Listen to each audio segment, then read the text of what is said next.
नमस्कार, मैं हूं अमित द्विवेदी और आप मेरे साथ देख रहे हैं हमारा खास प्रोग्राम जियो पॉलिटिक्स। आज का शो सीरिया के बदलते राजनीतिक और भू राजनीतिक समीकरणों पर केंद्रित है। 50 सालों से सत्ता पर काबिज असद परिवार का अंत हो गया है। इस्लामिक विद्रोहियों ने दमिश्क पर कब्जा कर लिया। राष्ट्रपति बशर अल असद देश छोड़कर भागने पर मजबूर हो गए। इसके साथ ही सीरिया के भविष्य को लेकर कई सवाल खड़े हो रहे हैं। क्या सीरिया अब बंटने की कगार पर है? क्या इजराइल और तुर्की इस मौके का फायदा उठाकर अपनी ताकत बढ़ाने की कोशिश करेंगे? और सबसे अहम, सीरिया के लाखों नागरिकों का भविष्य क्या होगा? आज के इस प्रोग्राम में हम आपको सीरिया के इस संघर्ष की शुरुआत से लेकर आज की स्थिति तक सब कुछ विस्तार से बताएंगे। साथ ही चर्चा करेंगे कि ये संकट क्षेत्रीय और अंतर्राष्ट्रीय राजनीति को कैसे प्रभावित कर सकता है।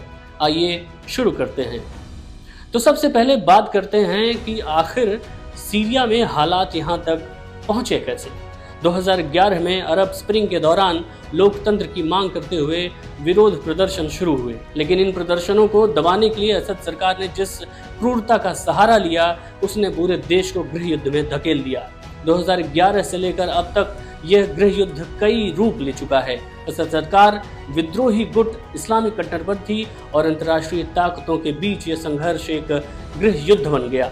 और अब 2024 में विद्रोही गुट हयात तहरीर अल शाम की अगुवाई में असद सरकार का तख्ता पलट हो चुका है। दमिश्क विद्रोहियों के कब्जे में है और असद परिवार ने रूस में शरण ली है। हयात तहरीर अल शाम, जो कभी अलकायदा से जुड़ा था, अब सीरिया के सबसे ताकतवर विद्रोही गुट के रूप में उभरा है। इसकी अगुवाई अबू मोहम्मद अल जुलानी कर रहे हैं। विद्रोही गुटों का कहना है कि उन्होंने असद शासन को खत्म करके इस्लामिक शासन की स्थापना की है। लेकिन क्या यह सच में इस्लामिक राष्ट्र की जीत है, या फिर ये सीरिया को और अधिक विखंडन और हिंसा की ओर ले जाएगा? सीरिया में केवल असद सरकार और विद्रोही गुट ही नहीं हैं, यहाँ कई छोटे बड़े धड़े हैं जो इस संघर्ष को और जटिल बनाते हैं। पहला, हयात तहरीर अल शाम यानी HTS। यह विद्रोही गुट सीरिया के उत्तर पश्चिम में सक्रिय है और इसका समर्थन तुर्की से मिलता है। HTS ने दमिश्क और अलेप्पो जैसे बड़े शहरों पर कब्जा किया है। दूसरा, सीरियन डेमोक्रेटिक फोर्सेस यानी SDF। कुर्दों के वर्चस्व वाला ये गुट अमेरिका समर्थित है और पूर्वी सीरिया के बड़े हिस्से पर नियंत्रण रखता है। SDF का लक्ष्य सीरिया को सेक्युलर और डेमोक्रेटिक बनाना है। तीसरा है अलावायत फोर्सेस। ये असद समर्थित ताकतें हैं जिनका मुख्य आधार पश्चिमी तटीय क्षेत्र हैं। इन्हें ईरान और हिजबुल्लाह का समर्थन प्राप्त है। चौथा है सीरियन नेशनल आर्मी यानी SNA। ये तुर्की समर्थित विद्रोही गुट है जिसका नियंत्रण उत्तरी सीरिया में है। इन सभी गुटों के बीच क्या सीरिया अब एक देश के रूप में बचेगा या ये कई हिस्सों में बंट जाएगा? अब बात करते हैं उन अंतर्राष्ट्रीय ताकतों की जो सीरिया के इस संघर्ष को अपने अपने फायदे के लिए इस्तेमाल कर रही हैं। पहला है रूस। असद सरकार का सबसे बड़ा सहयोगी रूस अब भी विद्रोही गुटों पर हवाई हमले कर रहा है, लेकिन यूक्रेन युद्ध में उलझा होने के कारण उसकी पकड़ कमजोर हो रही है। दूसरा देश है तुर्की। तुर्की का लक्ष्य स्पष्ट है, सीरिया में अपनी रणनीतिक स्थिति मजबूत करना। HTS और SNA जैसे गुटों को तुर्की का समर्थन प्राप्त है। तीसरा देश है इजराइल। इजराइल ने हाल ही में सीरिया पर हवाई और ज़मीनी हमले किए हैं। उसने गोलान हाइट्स के पास एक बफर जोन भी बना लिया है।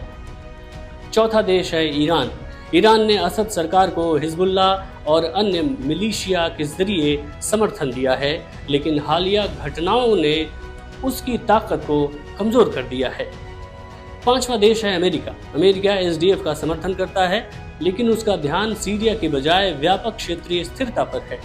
क्या इन अंतर्राष्ट्रीय ताकतों के हितों की वजह से सीरिया कभी स्थिर हो पाएगा या ये संघर्ष अनंत काल तक चलता रहेगा?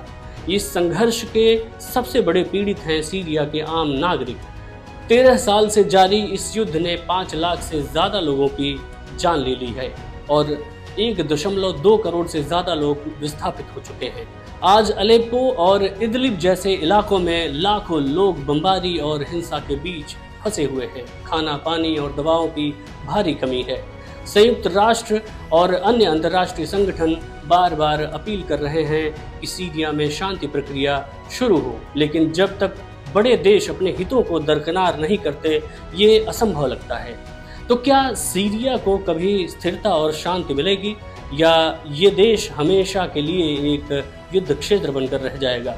तो आज जियोपॉलिटिक्स के इस खास अंक में हमने आपको सीरिया के संघर्ष, तख्ता पलट और अंतर्राष्ट्रीय ताकतों की भूमिका के बारे में बताया। सीरिया का ये संघर्ष केवल एक देश का संकट नहीं है, ये पूरी दुनिया के लिए एक चेतावनी है कि जब सत्ता, धर्म और अंतर्राष्ट्रीय राजनीति आपस में टकराती हैं, तो इसका सबसे बड़ा खामियाजा आम आदमी को भुगतना पड़ता है। आखिर में ये कहना ज़रूरी है कि चाहे संघर्ष कितना भी लंबा हो, हर युद्ध का अंत शांति से ही होता है। उम्मीद करते हैं कि सीरिया भी जल्द ही उस शांति को देख पाएगा। आपके क्या विचार हैं, हमें कमेंट सेक्शन में ज़रूर बताएं। अब मुझे दीजिए अनुमति, देखते रहिए नवप्रवाह लाइव। धन्यवाद।